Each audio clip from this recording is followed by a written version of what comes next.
Hello everyone, పెళ్లికి ముందే శారీరక సంబంధాలు పెట్టుకుంటున్నారు. సో ఇలాంటి వాటి మీద ఎలాంటి తీర్పులు ఇవ్వాలన్నట్టు కూడా క్వశ్చన్ చేసింది హైకోర్టు. సో విశ్లేషణ తీసుకుందాం. ప్రస్తుతం మనతో జర్నలిస్ట్ జగదేవ్ ఉన్నారు, వెల్కమ్ చెప్దాం.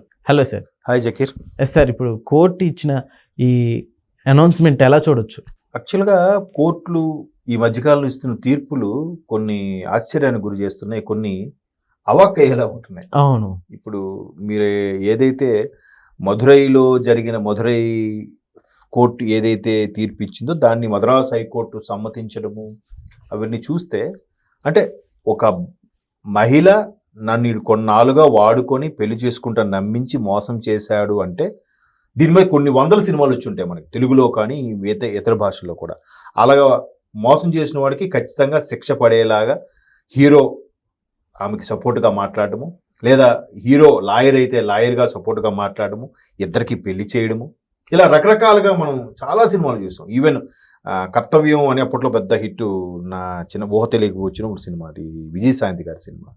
అందులో కూడా మీనా గారు చిన్నపిల్ల క్యారెక్టర్ చేస్తే అందులో వాడు పాడు చేస్తే ఇద్దరికి పెళ్లి చేయాలని చూస్తారు. అంటే అది న్యాయం కదా అనే ధోరణి ఇప్పుడు ఈ కోర్టు ఇచ్చే తీర్పు చూస్తే అవాక్కయ్యేలా ఉంది. చాలా సినిమాలు ఇప్పుడు ఈవెన్ బాలకృష్ణ గారు లాయర్గా ఒక సినిమా చేశారు, ఏదో ఉంటుంది. అందులో కూడా అన్యాయం అయిపోయిన వాళ్ళకి సపోర్ట్ చేయాలి, ఆడపిల్లకి అండగా నిలబడాలి అనేదే ఉండేది. ఇప్పుడు నిర్భయ లాంటి చట్టాలు ఎందుకు తీసుకొచ్చారంటే వాళ్ళు ఏం చెప్పినా సాధ్యం, వాళ్ళకే ఎక్కువగా ఫేవర్గా ఉన్నాయి, మగాడే అరిటాకు అయిపోయాడు, వాళ్ళు ముళ్ళయ్యారు అనే ధోరణిలోకి వెళ్ళిపోయింది నిర్భయ చట్టాలు. అంటే కొన్ని మిస్యూజ్ కూడా జరుగుతున్నాయి. ఈవెన్ 498 యాక్ట్ ఏదైతే ఉందో ఈ విడాకుల చట్టం సంబంధించి దాంట్లో కూడా చాలా మిస్యూజ్ జరుగుతున్నాయంట. ఉండొచ్చు, బట్ ఈ న్యాయంగా కొంతమంది రూరల్ ఏరియా వాళ్ళు వాళ్ళని కిరోసిన్ పోసి తగలబెట్టడము, చురక పెట్టడము, తాగి స్విచ్ కొట్టేయడము ఇవి ఇప్పటికీ కొన్ని జరుగుతున్నాయిగా. కాకపోతే చదువుకుని ఈ అర్బన్ ఏరియాస్లో మాత్రం రివర్స్లో జరుగుతుంది, అక్కడ వీళ్ళు రివర్స్ గేర్ వేస్తున్నారు. అయితే ఇవాళ ఈ కోర్టు ఇచ్చిన తీర్పు ఏంటంటే, మీరు అసలు ఇద్దరు శారీరకంగా 9 ఏళ్ళుగా కలిసి ఉన్నప్పటికీ ఒకరికొకరు ఇచ్చిపుచ్చుకున్నారా, ఒకరికొకరు మీరు ఆనందం కోసం ఎంజాయ్ చేశారా, నిజంగా పెళ్లి చేసుకుంటానని నమ్మించి మోసం చేయడానికి ఆధారాలు లేవని కేసు కొట్టేసిందంట. ఇంకా ఆడపిల్ల ఎవరితో చెప్పుకుంటుంది, ఎవరితో మాట్లాడుతుంది? ఈ మధ్యకాలంలో ఒక చీఫ్ జస్టిసే ఒక లాయరు కేసు వేస్తే ఇది జరిగిన పని కాదు, వెళ్ళి మీ దేవుడితో వెళ్ళి చెప్పుకున్నాడట. అంటే ఉన్నత స్థానంలో ఉన్న వ్యక్తికి ఏ మతము కానీ, ఏ ప్రాంతము కానీ, ఏ భాష మీద కానీ ఒకలాంటి ఫీలింగ్ ఉండకూడదు, అన్నీ సమానంగా ఉండాలి. మరి ఆయన ఏ ఉద్దేశంతో వెళ్ళి మీ దేవుడికి చెప్పుకో అన్నాడు? మరి అందుకే కదా ఆయన మీద బూటు విసిరాడు. అలా బూటు విసిరిన తర్వాత ఆయనకి అరే అంత స్థాయి వ్యక్తి మీదకి బూటు విసురుతాడా, చెప్పో బూటో, ఇది ఎంతవరకు కరెక్టు అని ఒక్కసారిగా ధర్నా చేస్తే ఆ ధర్నా చేసిన వెనక ఒక 5-6 ఉన్నారు. బూటిసిన వాడికే మద్దతు ఇచ్చారు. అంటే అక్కడ ఉన్నత స్థానంలో ఉన్న వ్యక్తి తప్పుగా మాట్లాడినట్టేగా. అవును.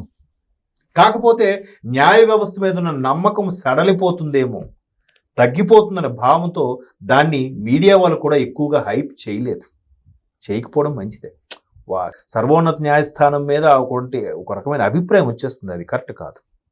బట్ ఆయన అలా అని ఉండకూడదు, ఈయన కూడా అలా ఇసురు ఉండకూడదు, మొత్తానికి జరిగిపోయింది. సో ఇలాంటివి జరుగుతున్న ప్రస్తుత నేపథ్యంలో ఎట్లా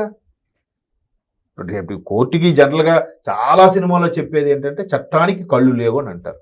న్యాయదేవత కళ్ళకు గంతలు కట్టేసి ఉంటుందట. సో కళ్ళకు గంతలు కట్టేసి ఉంటే అది చెప్పిందే, ఒక సాక్ష్యం విన్నదే న్యాయం అంట.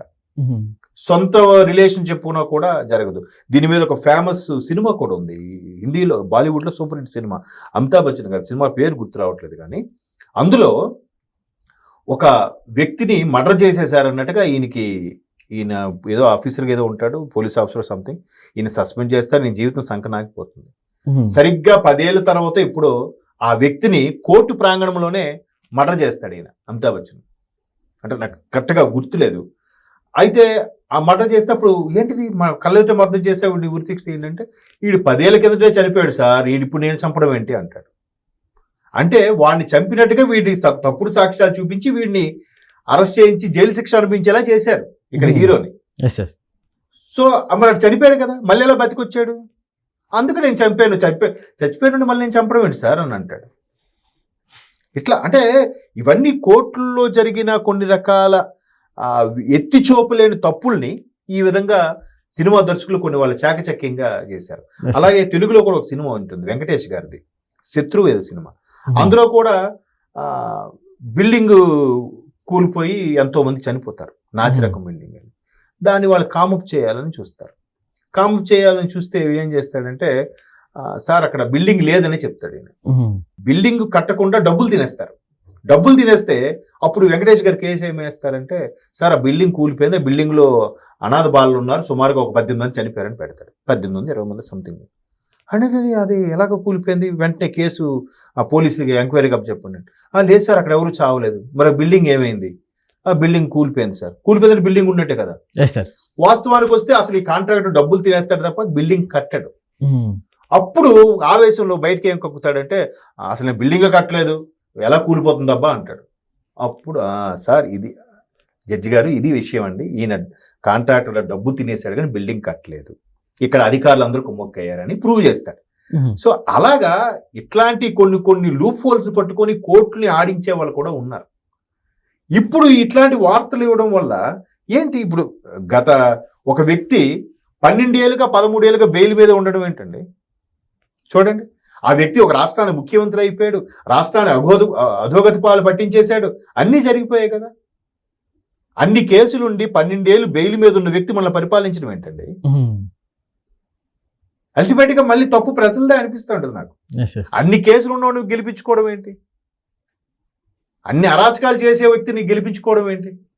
మన నెత్తి మీద కూర్చోబెట్టుకోవడం ఏంటి కదా. సో ఇవన్నీ ఎట్లా ఉండదంటే, పైగా ఇన్స్టెంట్ జస్టిస్ మీద చాలా మంది ఇష్టపడుతున్నారు. ఆ మధ్యకాలంలో గుంటూరులో కొంతమంది గంజాయికి సంబంధించి దొరికితే పోలీసులు నడి రోడ్డు మీద చెదగొడితే దాన్ని కూడా సపోర్ట్ చేసేవాళ్ళు. అటువంటి వాళ్ళు కొడతారా? కొట్టం మీకు ఎవరు హక్కు ఇచ్చారు? అరెస్ట్ చేసి జైల్లో పెట్టాలి కానీ, కోర్టులో సబ్మిట్ చేయాలని కానీ. కోర్టు సబ్మిట్ చేస్తే ఏం చేస్తారు? చేసావా? అవునయ్యా చేశాను, సరే 2 ఏళ్ళు 3 ఏళ్ళు జైలు శిక్ష అయిపోయి ఆడు బయటకు వచ్చి మళ్ళీ మామూలు. బట్ ఇన్స్టెంట్ జస్టిస్ చాలా మంది, అబ్బాయి మంచి పని అయిందిరా, ఇలాంటి వాళ్ళకి ఎలాగే చెదగొట్టారు. ఎవడో ర్యాష్ గా బైక్ డ్రైవ్ చేస్తున్నాడు, ఎవరినో వీళ్ళు గుద్దేశాడు, ఏం చేస్తారు? చెదగొట్టారా అని? కళ్ళు నెత్తికెక్కాయంటారా? తిన్నగా రోడ్డు మీద అందరూ ఉంటారని తెలియదా ఇలాగని డ్రైవ్ చేసేదని? కానీ అయ్యో డ్రైవ్ చేసావా, వద్దులేమ్మా, మెల్లుగెళ్ళమ్మా అని అంటాడు ఎవడైనా? సో ఇట్లాంటి కోర్టు వ్యవస్థ వల్ల కూడా ఇన్స్టెంట్ జస్టిస్ మీద చాలా మంది హోప్స్ పెట్టుకుంటున్నారు. అది కూడా ఒక విధంగా మంచిది కాదు, కానీ కొన్ని సందర్భాల్లో తప్పదు. Okay sir, thank you.